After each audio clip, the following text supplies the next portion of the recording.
Eu convido você a abrir a palavra de Deus em 1 Samuel, primeiro livro de Samuel. Samuel fica no Antigo Testamento, capítulo 17.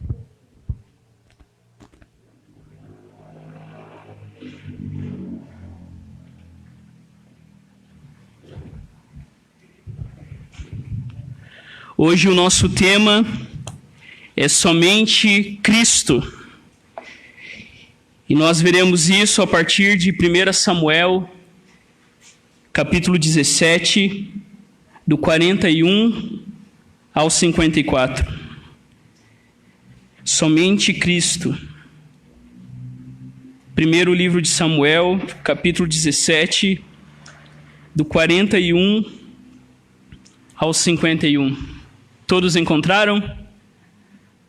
A palavra de Deus nos diz assim, irmãos e irmãs, ouça com fé a palavra de Deus. O filisteu também vinha caminhando e se aproximava de Davi, tendo à frente dele o seu escudeiro. O filisteu olhou e, vendo Davi, o desprezou, porque era apenas um moço ruivo e de boa aparência. O filisteu disse a Davi: será que eu sou um cachorro para que você venha contra mim com pedaços de pau? E pelos seus deuses, o filisteu amaldiçoou Davi. E disse mais a Davi: vem aqui, que eu darei a sua carne às aves dos céus e aos animais do campo. Davi, porém, disse ao filisteu: você vem contra mim com espada, com lança e com escudo. Eu, porém, vou contra você em nome do Senhor dos exércitos, o Deus dos exércitos de Israel, a quem você afrontou. Hoje mesmo o Senhor entregará você nas minhas mãos. Eu o matarei, cortarei a sua cabeça, e hoje mesmo darei os cadáveres do arraial dos filisteus às aves dos céus e às feras da terra.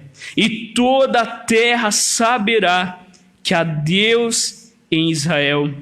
Toda esta multidão saberá que o Senhor salva, não com espada, nem com lança, porque do Senhor é a guerra, e Ele entregará todos vocês nas nossas mãos. E aconteceu que quando o filisteu se levantou e começou a se aproximar de Davi, este se apressou e, deixando as suas fileiras, correu de encontro ao filisteu.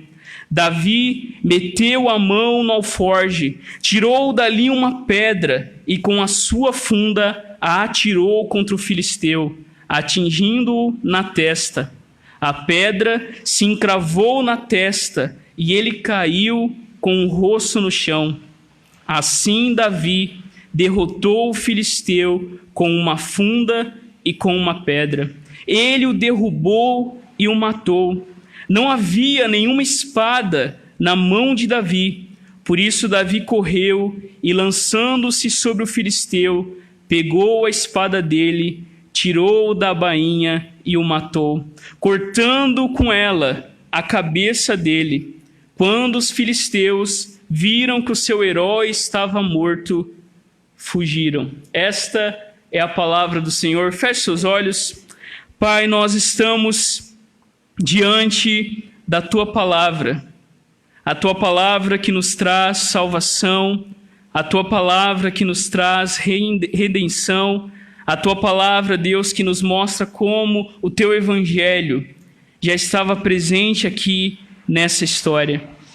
Uma história que nos mostra, Deus, que nós precisamos urgentemente de um Salvador.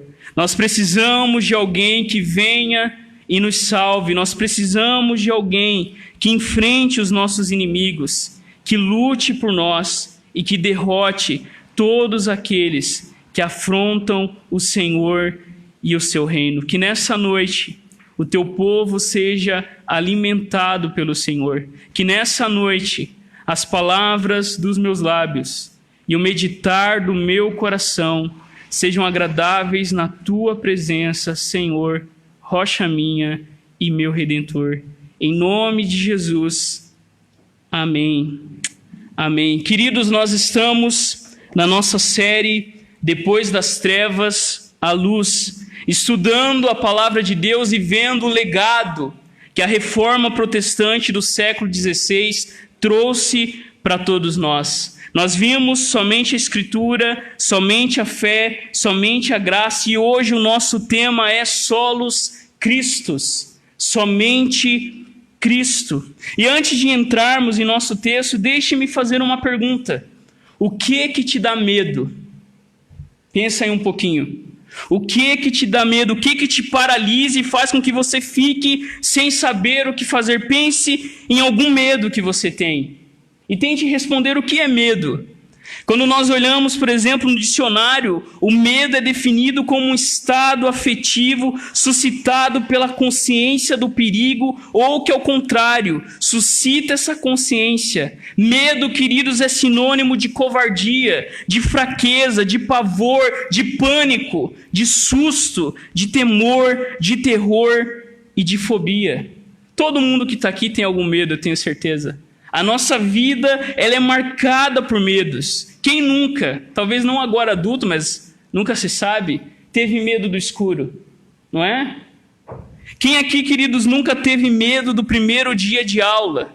Quem aqui nunca teve medo de perder o emprego, medo de fracassar? Ou ainda existem pessoas que têm medo de algum animal ou de alguma situação. Todos nós temos medo de alguma coisa, de alguma situação. O medo, queridos irmãos e irmãs, faz parte da nossa vida. Mas, ao mesmo tempo, o excesso de medo prejudica a nossa vida. Quando nós olhamos na palavra de Deus, nós vemos pessoas com medo. E o medo, queridos, começou lá no Jardim do Éden. Quando Deus, ao perguntar pelo nosso primeiro pai, pergunta a Adão, onde você está? E ele responde, olha, eu ouvi a tua voz no jardim e eu tive medo porque estava nu e me escondi. Quando Jacó, o irmão fujão, morrendo de medo do seu irmão, quando ele fica sabendo que Esaú está indo ao seu encontro, o narrador bíblico escreve, então Jacó teve medo e ficou angustiado. Nós podemos ainda lembrar, queridos irmãos e irmãs, dos discípulos. Quando eles olham e veem alguém andando sobre as águas, eles ficam apavorados e dizem, é um fantasma. E tomado de medo, eles gritam. Mas Jesus imediatamente lhes diz, coragem, sou eu, não tenho medo. Queridos, essa passagem de 1 Samuel, capítulo 17, não mostra apenas uma pessoa com medo, mas nós vemos um povo inteiro no fronte de batalha paralisado pelo medo. Não é apenas uma pessoa com medo, mas um povo inteiro, um exército inteiro e o seu rei estão apavorados por causa do medo. E essa história, queridos, narrada em 1 Samuel, é uma das mais longas histórias da Bíblia, que nós vemos narradas em 58 versículos. Mas essa história que nós conhecemos bem, muitas vezes nós perdemos de vista o que ela realmente quer nos ensinar. Essa história de 1 Samuel, queridos irmãos e irmãs, não é uma mensagem de motivação, que todos os gigantes que se levantarem em nossas vidas serão derrotados, vai muito além disso. Essa história de 1 Samuel não tem uma mensagem moralista, seja como Davi, tenha fé de Davi, seja corajoso como Davi, vai muito além disso. Essa história mostra que nós, pessoas com medo, precisam de um Salvador. Essa história, queridos, mostra que nós precisamos de alguém que nos salve. O autor inspirado, quando ele escreve essa história, ele quer nos levar não a sermos os heróis da nossa própria vida, mas o autor inspirado quer nos levar a mostrar para nós que nós precisamos de alguém que seja o nosso Salvador. Alguém que nos salve da nossa rebeldia, como nós vemos em Saul. Alguém, queridos, que nos salve do medo que estava paralisando o exército. Alguém que nos salve, queridos irmãos e irmãs, dos verdadeiros gigantes que tentam destruir a nossa vida e a nossa comunhão com Deus, que é o pecado, o mundo e o diabo. O autor inspirado, queridos, ao escrever essa história, quer dizer para nós, pessoas com medo, que eu e você temos um Salvador que vem de fora. O Evangelho segundo Davi, queridos irmãos e irmãs, a história de Davi quer nos contar que eu e você precisamos de um Salvador. Assim como o desafio lançado por Golias, olha, envie um homem que me enfrente. Da mesma maneira, queridos, assim como Davi representaria o povo de Israel, Jesus é aquele que na cruz representa o seu povo. Assim como Davi estava lutando pela terra prometida naquele momento, Jesus também lutou na cruz para conquistar para nós a terra espiritual, a nossa comunhão com Deus. Assim como Davi foi enviado ao campo da batalha por seu pai Jessé, da mesma forma Jesus foi enviado até nós por Deus o Pai para nos dar salvação. Da mesma maneira que Davi não usou armas físicas, Jesus, da mesma forma, não usou o poder da espada, não usou o poder da guerra, mas através da sua morte, Jesus vence todos os seus e os nossos inimigos. Queridos, a ideia central da nossa pregação nessa noite é que eu e você temos um rei que nos livra do pecado, do medo e da derrota. Nós temos um rei que é obediente, corajoso e poderoso. E ele, queridos irmãos e irmãs, é Cristo Jesus. O tema do nosso sermão é somente Cristo, e nessa noite nós veremos essas três verdades. Somente Cristo pode enfrentar nossos inimigos, somente Cristo pode lutar por nós, e somente Cristo pode derrotar os nossos inimigos. Olhem no texto, queridos, a primeira verdade, entre o 41 e o 44. A história de Davi, ela é muito conhecida de todos nós, e a primeira verdade que nós vemos entre esses versículos é que somente Cristo pode enfrentar os nossos inimigos. Nós conhecemos bem a história. Do versículo 1 ao 3 desse texto, os israelitas estão frente a frente com o exército filisteu. Saul, o rei de Israel, estava com sérios problemas. Se você olhar o todo da história, você percebe que Saul já entra nesta guerra desqualificado. No finalzinho do versículo 16, diz que um espírito maligno atormentava Saul. Quando Saul entra nessa guerra, ele entra, queridos irmãos e irmãs, pronto para perder. O rei que deveria liderar o povo, o rei que deveria lembrar o povo sobre o Deus poderoso, que já havia derrotado os filisteus antes no tempo dos juízes. Por exemplo, Deus usando apenas um fazendeiro para matar 600 filisteus. Saul, que deveria lembrar o povo da sua confiança em Deus, ele próprio, tomado de orgulho e presunção, preferiu agir à sua própria maneira. E nós sabemos de cor aquele versículo: é melhor obedecer do que sacrificar. Saul entra nessa guerra e o seu reino já havia passado. Mas olha no versículo 4 ao 7 rapidamente. O autor inspirado, queridos, quer realmente mostrar para nós uma cena assustadora. Ele nos conta de um gigante de quase 3 metros que desafiava e zombava o povo de Deus. Nós somos informados que a couraça que Golias carregava no peito pesava 60 quilos. A sua haste da lança pesava 7 quilos. Esse gigante colocava medo em qualquer um. Sempre quando eu penso em Golias, eu lembro daquele jogo da Copa do Brasil contra a Bélgica, se eu não me engano. Eu acho que foi contra a Bélgica. A Alemanha? Não do 7-1. Mas um que você olhava nas fotos, assim, os brasileiros pareciam uns anãos perto dos jogadores. sei se era Bélgica, era algum... Eu sei que quem assistiu percebia isso, assim.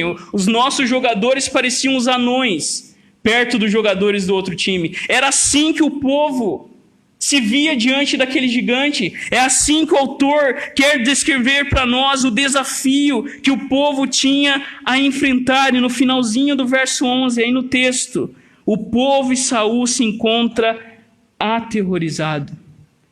O povo e o seu rei estão tomados pelo medo.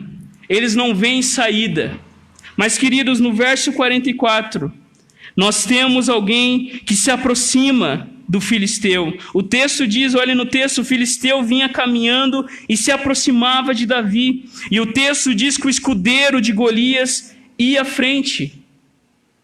O gigante era tão grande que ele precisava de um escudeiro só para carregar as suas coisas. E de frente com Davi, o filisteu fica e começa, queridos irmãos e irmãs, a zombar de Davi. Ele começa a caçoar de Davi.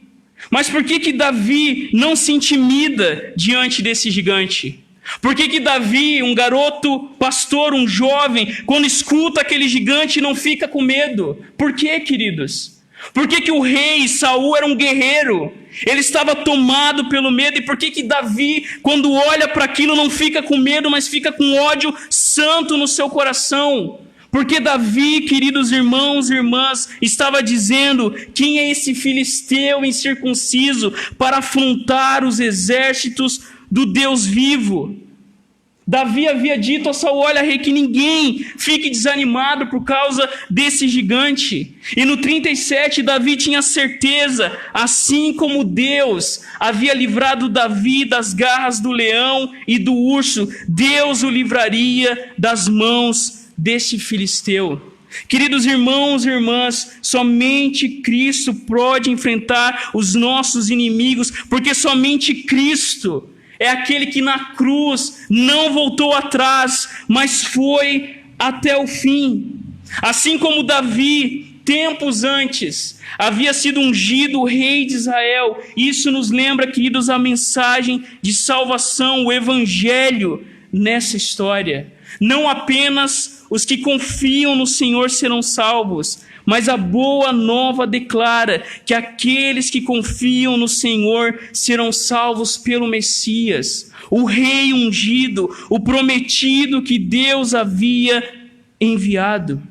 Se você olhar no verso 42, o filisteu olha para Davi e o despreza. E de fato, qualquer um de nós diria que Davi não seria páreo para esse gigante. O filisteu, queridos irmãos e irmãs, no 43 diz: será que eu sou um cachorro para que você venha contra mim com pedaços de pau? E pelos seus deuses, o filisteu o amaldiçoou e prometeu que daria o corpo de Davi para as aves dos céus e os animais do campo.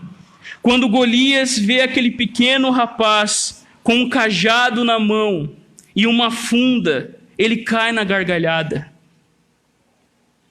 Foi o que Eliabe viu. Foi o que Saul viu. Quem que você pensa que é?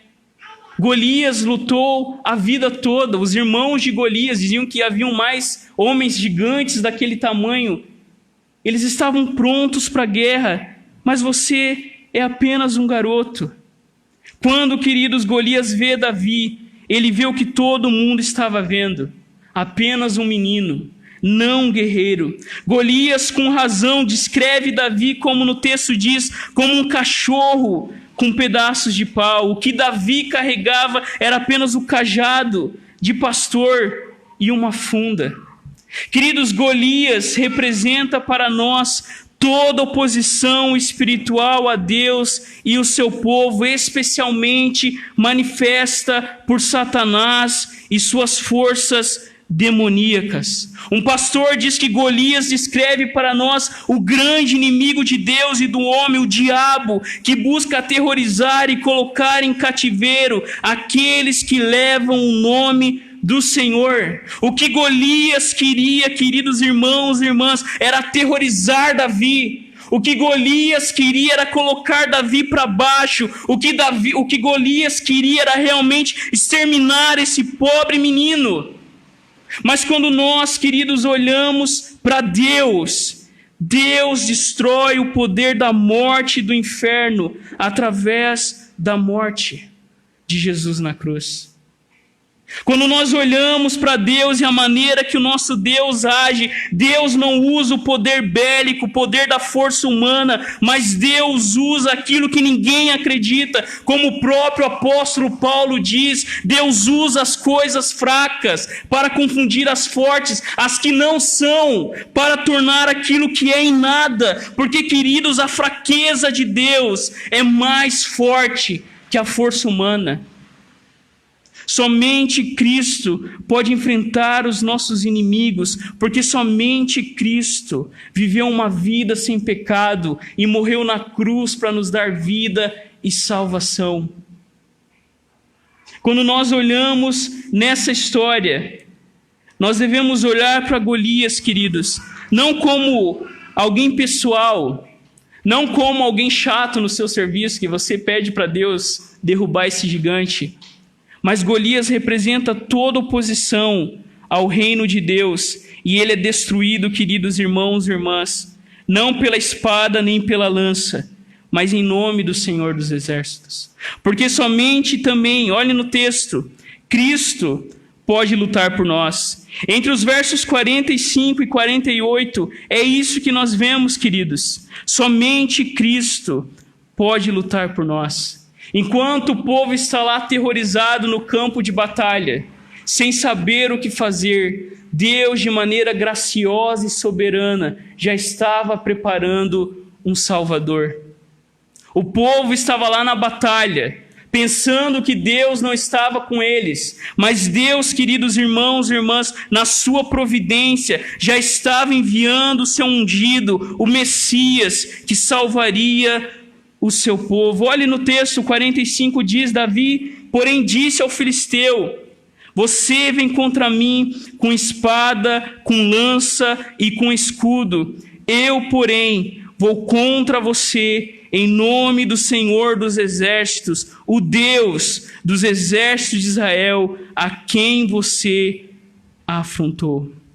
Queridos, o nosso narrador inspirado conta que Saul até ofereceu a sua armadura para Davi, mas nem a armadura de Saul Davi sequer conseguia carregar. Com aquela armadura pesada, ele até poderia ficar protegido, mas ele não conseguia nem se mexer. Davi tira aquela armadura. A confiança de Saul e do exército estava no poder da espada, da lança, do escudo e da sua armadura. Queridos, Golias era um teste de confiança do povo no Senhor.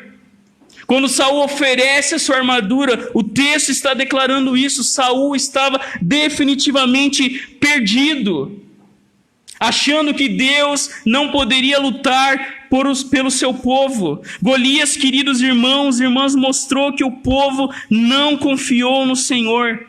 Mas Davi entra nessa guerra tendo a certeza de que venceria, não com a armadura de Saul, mas em nome do Senhor dos Exércitos, a quem Golias de Gate tinha afrontado.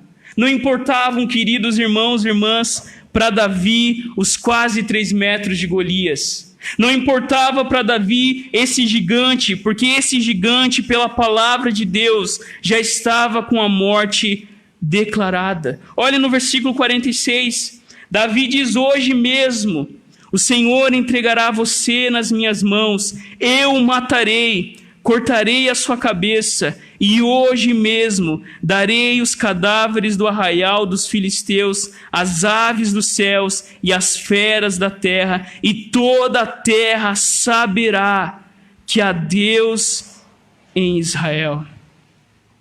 Queridos irmãos e irmãs, somente Cristo pode lutar por nós, porque Cristo é aquele que sabe que há um Deus em Israel.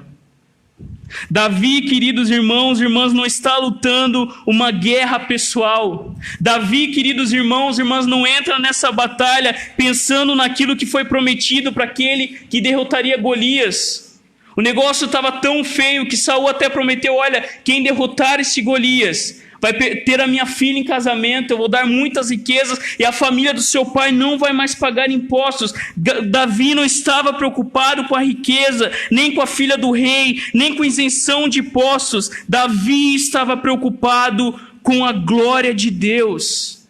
Davi entra nessa guerra e luta contra os seus inimigos porque ele tem uma visão clara de que Golias, queridos irmãos e irmãs, tinha afrontado o Deus dos exércitos, o Senhor de Israel. Golias estava perdido, porque Davi olhou para a palavra de Deus e ele se lembrou que a palavra de Deus havia dito que todo aquele que zomba de Deus e coloca o nome de Deus em vão será destruído pelo Senhor. Davi, o rei ungido, queridos irmãos e irmãs, estava preocupado com o nome de Deus. Por 40 dias, imagina isso, por 40 dias, todas as manhãs, Golias ia até lá e ficava zombando do povo. 40 dias de humilhação, 40 dias de zombaria, 40 dias de um teste que o povo não conseguia, não tinha nenhum homem muito mais forte que Davi capaz de ir até lá e destruir aquele gigante em o nome do Senhor dos exércitos. Queridos irmãos, nós temos grandes desafios como igreja local. Nós precisamos aumentar a nossa arrecadação financeira. Nós precisamos de um despertamento da membresia para a importância do culto. Nós precisamos disso. Nós precisamos de mais pessoas para trabalhar com as crianças, com a comunicação, com a música. E o que nos dá esperança e o que nos impulsiona, o que nos motiva, queridos, é que há um Deus em Israel, há um Deus neste lugar e é Deus quem sustenta o seu povo. A maior motivação, queridos, de nós sermos povo de Deus não é o que nós vamos ganhar, mas é em saber que nós estamos participando daquilo que Deus está fazendo no mundo. Uma igreja que cresce não é uma igreja que usa artimanhas humanas, mas uma igreja que cresce é uma igreja preocupada com a glória de Deus. Um casamento abençoado é um casamento preocupado com a glória de Deus. Uma família restaurada é uma família preocupada com a glória de Deus. Essa deve ser a nossa motivação. Devemos confiar em Deus e clamar no Senhor, lembrando, queridos, que do Senhor é a guerra. Lembrando que a igreja é do Senhor. Lembrando que Ele é aquele que luta e defende os seus. Continue no texto, queridos, verso 47.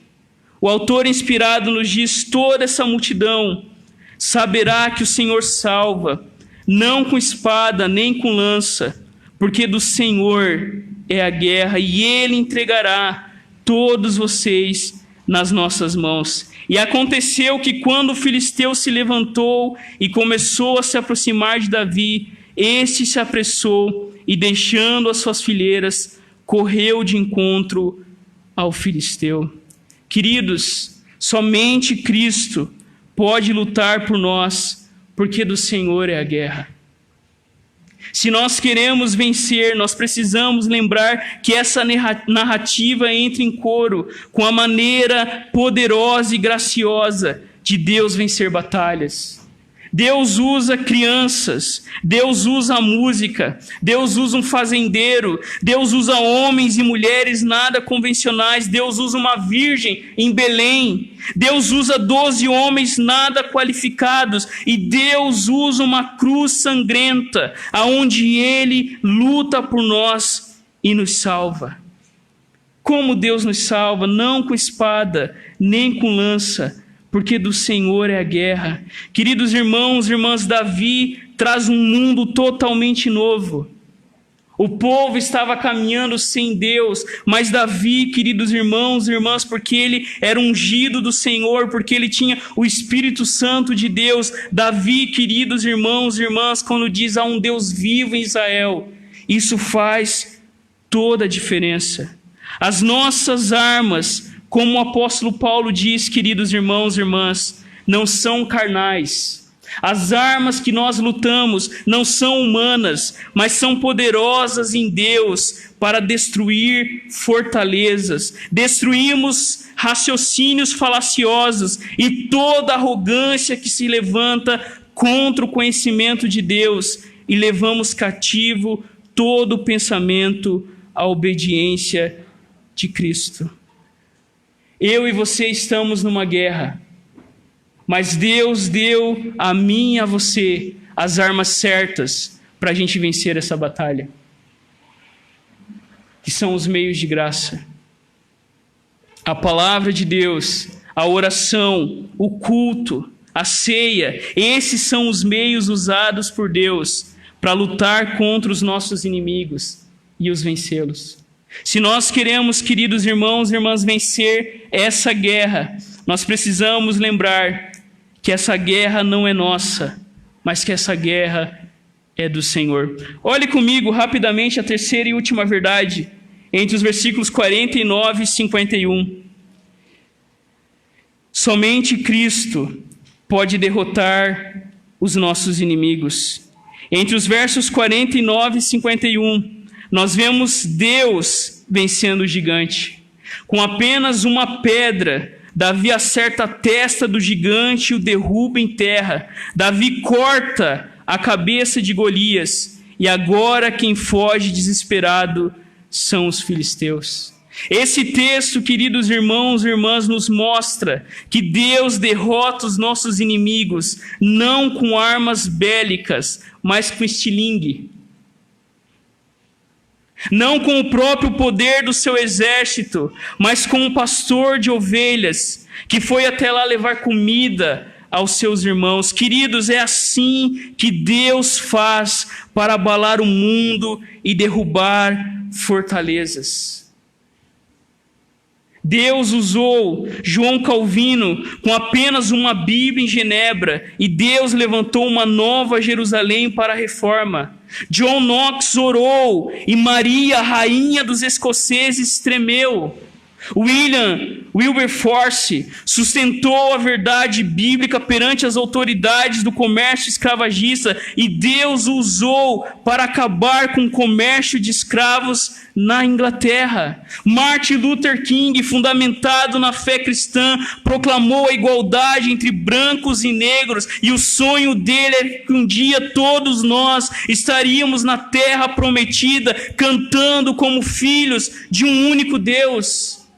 Dietrich Bonhoeffer, o pastor alemão luterano, morto pelo nazismo, levou a fé a fundo, dizendo, queridos irmãos e irmãs, que o nosso único Senhor era Cristo, e não o terceiro Reich, mas sim Jesus Cristo. Os heróis na Bíblia, os heróis da reforma, os heróis do nosso tempo, não são aqueles que têm armas poderosas nas suas mãos, mas aqueles que confiam no seu Deus. Quando nós olhamos para a nossa igreja, o que passa na nossa cabeça? A nossa igreja está fraquinha. Mas o que importa, queridos, é que Deus está conosco. O que importa, queridos irmãos e irmãs, é que não importa as armas, que são poucas, não importa o que nós temos nas nossas mãos, mas o que importa, queridos irmãos e irmãs, é que Deus é aquele que age no meio do seu povo e faz com que aqueles que estavam desesperados verem a vitória do seu Deus. O nosso texto termina, olha o versículo 50 e 51. Assim Davi derrotou o filisteu com uma funda e com uma pedra. Ele o derrubou e o matou. Não havia nenhuma espada na mão de Davi. Por isso Davi correu e, lançando-se sobre o filisteu, pegou a espada dele, tirou da bainha e o matou, cortando com ele a cabeça dele. Quando os filisteus viram que o seu herói estava morto, fugiram.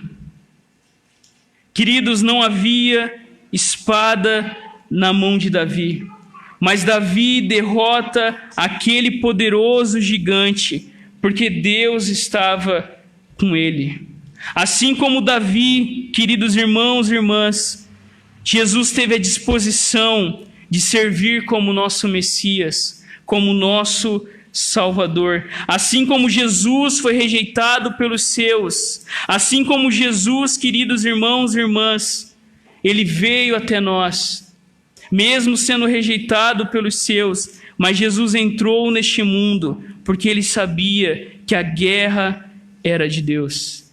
E assim como Jesus não tinha nada nas suas mãos, mas lá na cruz, queridos irmãos e irmãs, através da sua morte na cruz, todo o poder do mal, de Satanás, do pecado e da morte são destruídos, não com o poder da espada, mas como o apóstolo Pedro diz em sua carta, pelo precioso sangue de Cristo, como de um cordeiro sem defeito e sem mácula. O fim dessa história, queridos irmãos e irmãs, é a destruição de todos aqueles que se opõem a Deus e o seu reino. Essa história, queridos irmãos e irmãs, ela é evangelística. A nossa vida deve proclamar que há Deus em Israel. E essa história é para mim e para você, para que nós saibamos que Deus continua salvando quando nós achamos que não há mais salvação. Que Deus continua sustentando a sua igreja, assim como sustentou a sua igreja no Vale de Elá. Deus continua hoje sustentando a mim e a você. Queridos, eu quero rapidamente deixar algumas aplicações para a nossa vida dessa história. A primeira coisa é quem nos lidera. Quem lidera a sua vida? Responde aí.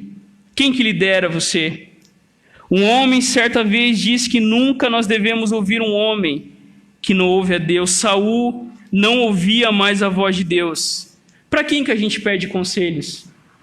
Quando a gente está em apuros, quem que nos socorre? É Deus. É Deus e os amigos de Deus. Quem nos lidera, queridos? O povo entra nessa batalha, pronto para perder, porque o seu líder já não ouvia mais a Deus, o seu líder confiava no seu próprio coração. Nós não podemos, queridos, confiar em nós mesmos. Nós devemos sempre recorrer à palavra de Deus. Uma segunda aplicação, queridos, os desafios são maiores que nós. O texto não nega isso. Diante do gigante, o povo se sentia um nada. E de fato, assim nós também. Diante dos nossos inimigos, nós somos fracos. Mas há alguém, queridos irmãos e irmãs, que é poderoso e que já venceu na cruz em nosso lugar.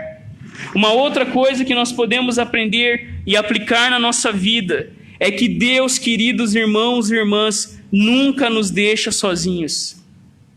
Deus nunca abandona o seu povo.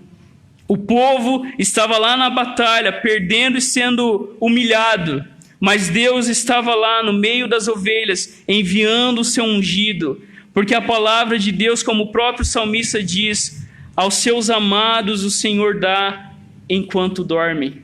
Enquanto eu e você estamos dormindo, Deus, na sua providência soberana e graciosa, está trabalhando em nosso favor. Enquanto o povo só vê fracasso, Deus estava enviando o Salvador até o seu povo. E por último, queridos, nós já tínhamos falado isso num encontro de quarta-feira.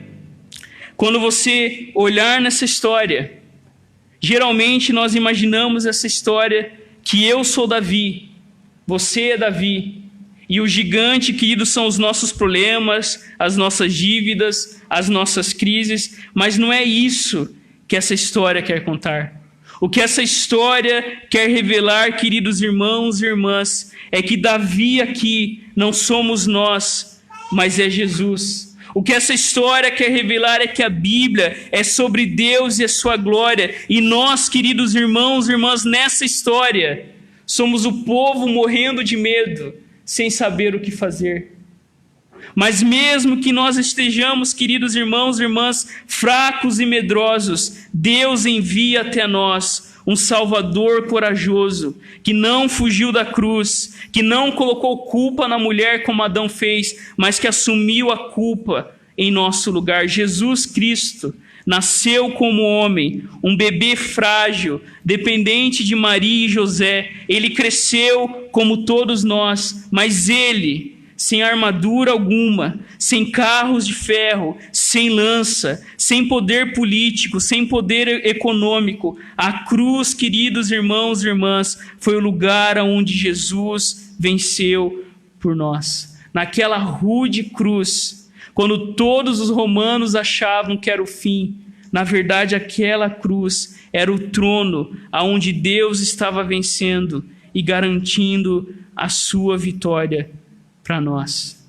Queridos, você tem um Salvador, eu tenho um Salvador, a sua família tem um Salvador, o seu casamento tem um Salvador, a nossa vida financeira tem um Salvador, os nossos medos e dilemas tem um Salvador. O nome dele é Jesus Cristo, o Filho de Deus. O chamado para mim e para você é confiar nesse, que já está vindo novamente, com poder e grande glória, derrotar definitivamente os seus inimigos. No advento é isso que nós proclamamos. Proclamamos o nascimento de Jesus, mas também proclamamos a sua segunda vinda gloriosa, que em breve ele estará entrando neste mundo e de forma plena nós vamos celebrar a vitória do nosso Deus. Eu convido você a fechar os seus olhos, abaixar a sua cabeça. Somente Cristo, somente Cristo, somente Cristo, somente Cristo pode enfrentar os nossos inimigos, somente Cristo pode lutar por mim e por você. E somente Cristo pode derrotar os nossos inimigos.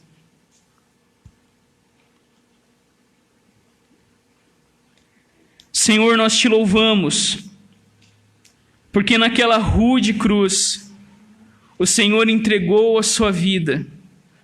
Nós te louvamos porque naquela cruz sangrenta, naquela cruz terrível, naquela cruz que era escândalo, que era loucura, para todos que olhavam para ti.